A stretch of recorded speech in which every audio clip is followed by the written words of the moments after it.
الله أكبر الله أكبر لا إله إلا الله.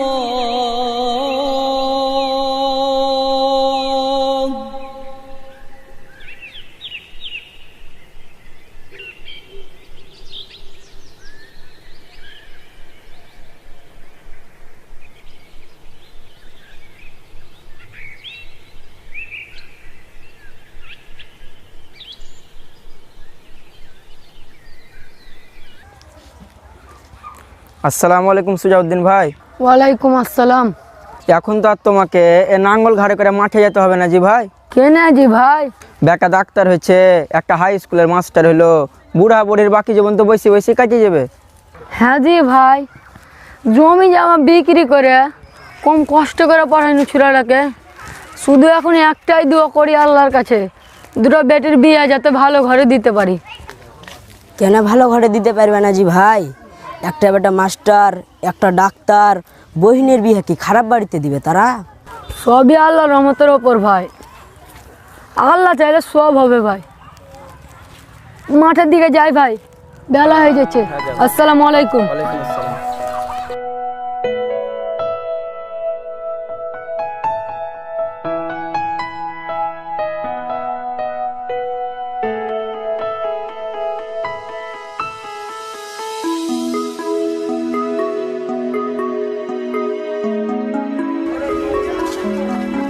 একটা পান দেন তো।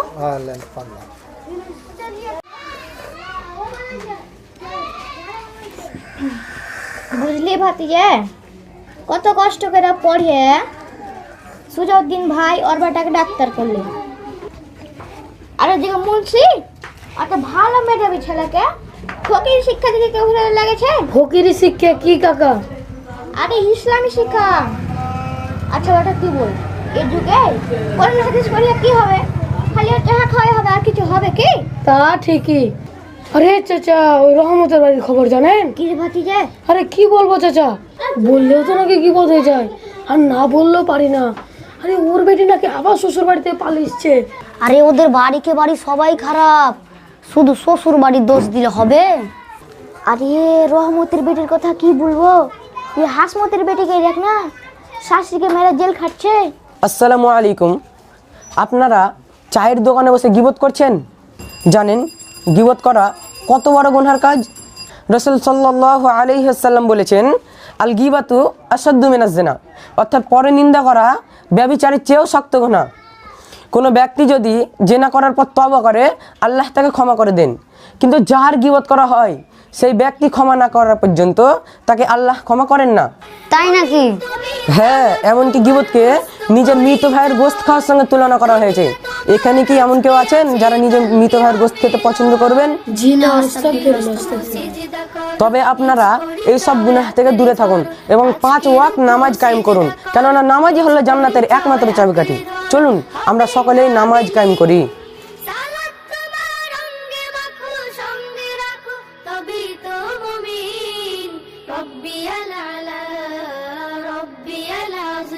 আসসালামু আলাইকুম ভাই।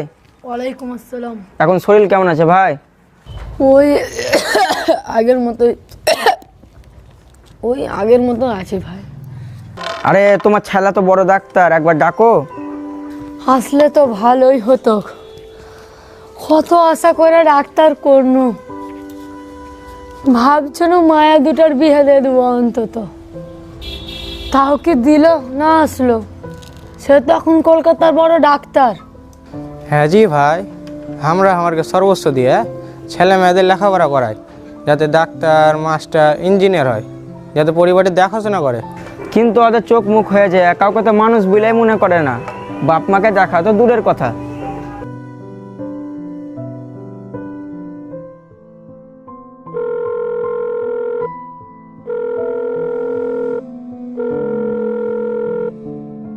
হ্যালো, হ্যালো বাবা, আমি মানুয়া চাচা বলছি, তোমার ওই গ্রামের বাড়ি থেকে। হ্যাঁ বলুন।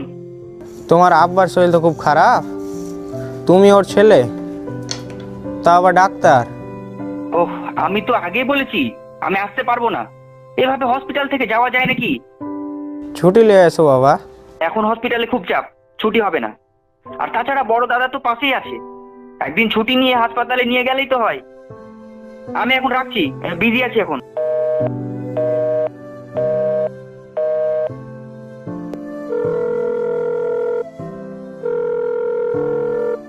হ্যালো, হ্যালো বাবা, আমি তোমার গ্রাম থেকে মানুয়া চাচা বলছি। হ্যাঁ হ্যাঁ বলুন কাকা। তোমার আব্বার শরীর তো খুব খারাপ, আমি তোমার ভাইকে ফোন করনু, ও তো আসতে পারবে না। আরে আরে, আমার স্কুলে এখন পরীক্ষা চলছে, আমি এখন আসতেই পারবো না। আর আমার ওই বোন তো পাশেই আছে, ওদের বলে দেখুন না একটু। আর আমি বলেইছি তো ছুটিতে আমি আসবো। আচ্ছা আচ্ছা, একটু আমার দেরি হচ্ছে, লেট হচ্ছে, আমি রাখছি, এখন পরে কথা বলছি।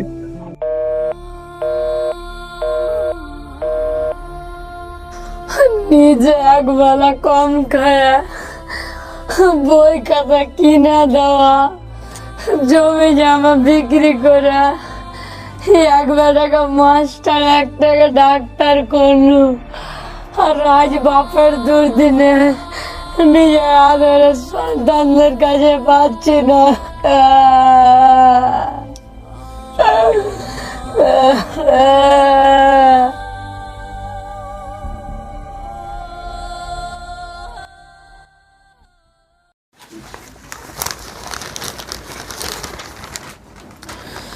যখন ভোট আসে তখন মনটা ধরাস করে উঠে রে বাবা। কেন জি কাকা, ভোট আসলে তো হার ঘি মজা। এই পার্টি বিরিয়ানি দেয় তো ওই পার্টি মাংস ভাত, যখন যেদিকে ইচ্ছা ঝান্ডা ধরলি হইলো। তোমরা কি ইয়ং বয়সে এমন করে থাক না নাকি? এ রাজনীতি বুঝা খুব মুশকিল রে বাবা, খুব মুশকিল। জানিস, তোর মতন আর একটা লাল টকটকে ভাই ছিল, ওই নেতার সঙ্গে থাকতো, আর ওই নেতার চক্করে পড়ে একদিন নিজের জানটা হারাইলো রে। তাই নাকি জি কাকা? তবে এটা কিন্তু ঠিক, রাজনীতিতে কোনো নেতা মরা শুনিনি, কিন্তু চেলা চামুন্ডাগুলোই মরে। 2 টাকা পাবার আশায় দলের হ্যাঁ গুঞ্জামি করবে হারগে ঘরের ছেলেরা, আর ওই বড় বড় নেতার ছেলেরা রামরাজ করে খাবে। এ হচ্ছে হারগে দেশের হাল। তবে কি আমরা ভোট দিব না? ভোট তো আমাদের গণতান্ত্রিক অধিকার। কেনে দিবি না? আর ভোট দিলে যে পার্টি করতে হবে কে বলেছে তোকে? আর হ্যাঁ, একটা তিরপালের লোভে, টাকার লোভে, এক বস্তা চালের লোভে ভোট বিক্রি করা একেবারে উচিত নয়। আরে চাচা, ভোটে জেতার পরেই বাকি কাজ করছে, তাই আগে কেউ এক বস্তা চাল বা কিছু টাকা পেলে ক্ষতি কি? একটা ভোটের দাম এক বস্তা চাল বা কিছু টাকার সঙ্গে তুলনা হয় না। এর মাধ্যমে আমরা একটা নেতা নির্বাচিত করি, যারা আমাদের হয়ে কথা বলবে, আমাদের দুঃখ দুর্দশার সময় পাশে দাঁড়াবে। এটা কিন্তু ঠিক বলেছেন দাদা। আর আমাদের দলের পাশাপাশি প্রার্থী দেখেও ভোট দেওয়া উচিত, কেননা যে ভোটে দাঁড়াচ্ছে সেই ব্যক্তি যদি খারাপ হয়, তাহলে কি তার মাধ্যমে ভালো কিছু আশা করা যায়? আসসালামু আলাইকুম। একটি শোক সংবাদ। দক্ষিণ রমনার সুজাউদ্দিন মণ্ডল একটু আগেই ইন্তেকাল করেছেন। ইন্না লিল্লাহি ওয়া ইন্না ইলাইহি রাজিউন। তার দাফন কাফন হবে বিকেল 3টার সময়। আসসালামু আলাইকুম। একটি শোক সংবাদ। দক্ষিণ রমনার সুজাউদ্দিন মণ্ডল একটু আগেই ইন্তেকাল করেছেন। ইন্না লিল্লাহি ওয়া ইন্না ইলাইহি রাজিউন। তার দাফন কাফন হবে বিকেল 3টার সময়। ইন্না লিল্লাহি ওয়া ইন্না ইলাইহি রাজিউন। শেষ বয়সে ছেলেদের মুখখানটাও দেখতে পেল না বেচারি। আমরা আমাকে সন্তানদের লেখাপড়া তো করাইছি, কিন্তু তারা কি প্রকৃত মানুষের মতো মানুষ হচ্ছে? এখন তো অনেক বেশি শিক্ষিত, তবু ওখানে হিংসা, রাহাজানি, ঘরে ঘরে বিবাদ, সুদখোর, কোথাও কোনো শান্তি নাই। চাচা, তার কারণ একটাই, আমরা পুঁথিগত শিক্ষা তো অর্জন করতে পেরেছি, কিন্তু প্রকৃত ইমানদার হতে পারিনি। সে কেমন কথা? হযরত মুহাম্মদ সাল্লাল্লাহু আলাইহি ওয়াসাল্লাম বলেছেন, জ্ঞান অর্জন করা প্রত্যেক মুসলমানের উপর ফরজ। যে শিক্ষার দ্বারা নিজের রবকে চিনতে পারে না, যে শিক্ষার দ্বারা মানুষ প্রকৃত অর্থে মানুষ হতে পারে না, যে শিক্ষা গুনাহ থেকে বাঁচতে শেখায় না, তাকে শিক্ষা বলে না, জ্ঞান অর্জন বলে না। তবে কি তোমার মতন মুলবি হতে বলছো সবাইকে? যে শিক্ষার দ্বারা ভালো মন্দ, সত্য মিথ্যার মাঝে পার্থক্য না করতে পারে, সেই শিক্ষা না এই দুনিয়ায় কাজে আসবে না পরকালে কাজে আসবে।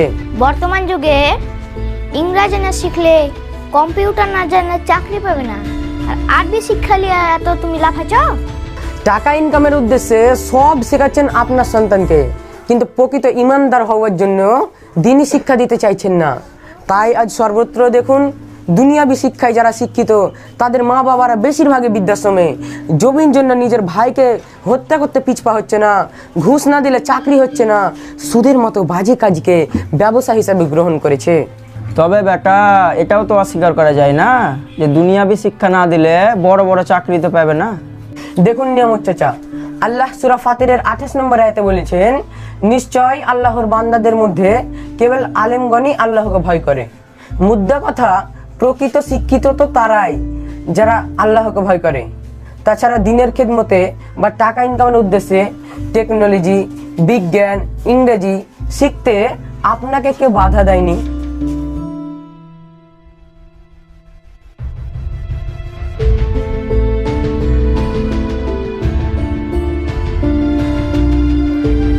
ঠিক বলেছো ভাতিজা, আজকে আমার ঘর মাঝে কোরআনের শিক্ষা নাই বলে সত্য মিথ্যে হালাল হালাল নিয়ে ভাবি না। বেটাকে ভাবছিল বড় ইউনিভার্সিটির মাস্টার বানাবো, কিন্তু আজকে আমি এখানে শপথ লিছি, মাস্টার তো বানাবোই, কিন্তু কোরআনের মাস্টার বানাবো, যাতে করে হাজার হাজার ছেলে মেয়েকে কোরআন শিক্ষা দিয়ে মানুষের মতো মানুষ তৈরি করতে পারে। সুধী দর্শক মণ্ডলী, নাটকটি প্রদর্শনের মূল উদ্দেশ্য হল আপনার সন্তানদের সুশিক্ষার নামে অপসংস্কৃতি এবং অবক্ষয়ের পথে যাতে না ঠেলে দেন, যাতে আপনার সন্তান প্রকৃত মানুষের মতো মানুষ হয়ে জীবন যাপন করতে পারে। শিক্ষার মূল উদ্দেশ্য অর্থ উপার্জন নয়, শিক্ষার মূল উদ্দেশ্যই হল মানসিক শক্তির বিকাশ ঘটানো, যার মাধ্যমে সত্য মিথ্যা, ন্যায় অন্যায়, হালাল হারাম ইত্যাদির মাঝে পার্থক্য নির্ণয় করতে পারি। দুঃখের বিষয় হলো, নামাজ, রোজা, হজ, জাকাত ইত্যাদি ফজিলতপূর্ণ নীতিগুলোই আমরা কেবল ইসলাম থেকে নিয়েছি, আর বাকি নীতিগুলো নিয়েছি মানুষের তৈরি করা মতবাদ থেকে, যার প্রধান কারণ হলো ইসলাম সম্পর্কে সঠিক জ্ঞানের অভাব, যার ফলে মুসলিমদের অধীনে যাদের থাকার কথা তাদের অধীনে মুসলিমরা আজ চরম নির্যাতিত ও অপমানিত। এই অবস্থার পরিবর্তন চাইলে সর্বপ্রথম মুসলিমদের ইসলামী জ্ঞানার্জনের মাধ্যমে উপযুক্ত ব্যক্তি হিসাবে গড়ে তোলা। মহান রব্বুল আলামিনের কাছে দোয়া করি সকলকে যেন সঠিক পথে চলার তৌফিক দান করেন। আমিন।